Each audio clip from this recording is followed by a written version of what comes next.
نہیں، اب میں ایسا نہیں کروں گا۔ آج بستر پر سوئے ہوئے میری گالوں پر چند آنسو اسکول میں کی گئی اپنی ایک شرارت کی یاد میں نکل پڑے۔ شفقت صاحب مرحوم ہمارے کلاس انچارج ہوا کرتے تھے اور ان کا ذکر ہمارے شہر کے قابل ترین اساتذہ میں ہوتا ہے۔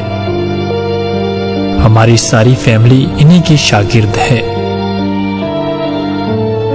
ان کی ایک خوبی تھی جو سب طلباء کی کامیابی کا راز ہے کہ وہ ہمیشہ کلاس میں اخلاق اور انسانیت پر موٹیویشنل لیکچر دیا کرتے تھے۔ اللہ تعالیٰ ان کے لحد پر رحمت نازل فرمائے اور ان کو جنت الفردوس میں جگہ عطا فرمائے، آمین۔ یہ چھٹی جماعت کی بات ہے کہ ہم چند دوستوں نے تفریح کے بعد اسکول سے بھاگنے کا پلان بنایا۔ جیسے ہی تفریح ختم ہوئی تو پلان کے مطابق ہم نے اسکول کے جنوبی سمت میں واقع دیوار، جس کے اس پار ایک پانی کا کھال بہتا تھا اور ملحقہ کھیت ہوا کرتے تھے، سے کودنا تھا۔ ہم 4 لڑکے تھیلوں والے بستوں سمیت، جو اس دور میں سب طلباء کو مائیں سی کر دیتی تھیں، اور یہ بستے کتابوں کاپیوں کے علاوہ ہماری قیمتی ترین چیزوں جیسا کہ سڑک سے چنے ہوئے چھوٹے پتھر، بوتلوں کے ڈھکن، سیل کے ٹوٹے سکے، گاچی، شیشے کی گولیاں، ہوائی جہاز سے گرائے ہوئے اشتہار، پلاسٹک اور شیشے کی چھوٹی چھوٹی خالی بوتلوں وغیرہ کا بھی گڑھ ہوتے تھے۔ جا کر دیوار کے پاس موقع کی تلاش میں کھڑے ہو گئے۔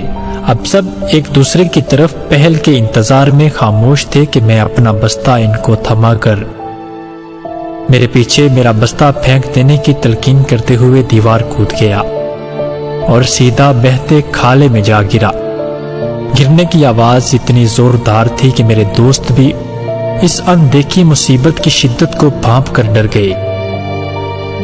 ایسے موقعوں پر قسمت ہمیشہ ہی ساتھ چھوڑ جایا کرتی ہے۔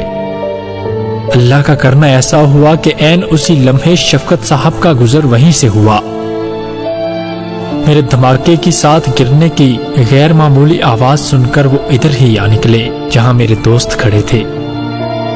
وہ پکڑے گئے تھے جس کا علم مجھے نہ ہوا، کیونکہ میں خود پانی سے نکلنے کی تگودو میں تھا۔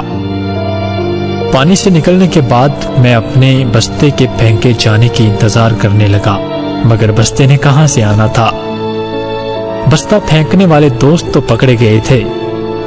میں ان کو اونچی اونچی آوازیں دینے لگا اور ساتھ میں نے ان کو گالیاں بھی دینا شروع کر دیں کہ بستہ کیوں نہیں پھینک رہے۔ بس پھر کیا ہوا، جیسے ہی میں نے کہا کمینے کہاں رہ گئے ہو، جلدی کرو میرا بستہ پھینکو اور خود بھی آؤ۔ میری نظریں دیوار پر ٹکی ہوئی تھی کہ بستے کے بجائے شفقت صاحب نے سر نکالا۔ میرا رنگ فک ہو گیا، میں بھی رنگے ہاتھوں بھاگتے ہوئے پکڑا جا چکا تھا۔ شفقت صاحب نے بابا مالی کو بھیجا، جس کا نام ہم نے کالا بھونڈ رکھا ہوا تھا، اور خود میری نگرانی پر وہیں کھڑے رہے۔ میں بھی ان کے احترام اور پکڑے جانے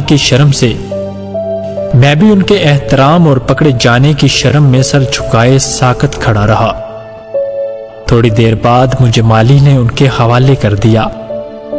سب سے پہلے ہیڈ ماسٹر رمضان پنیا صاحب نے میری درگت بنائی، اور پھر شفقت صاحب نے مجھے ایک پیریڈ تک سٹیج پر پورے اسکول کے سامنے دھوپ میں ہاتھ اوپر کروا کے کھڑا رکھا۔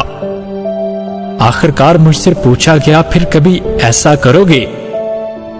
اور میرا جواب ایسی مصیبت میں ہر پھنسے ہوئے بچے کی طرح یہی تھا، نہیں، اب میں ایسا نہیں کروں گا۔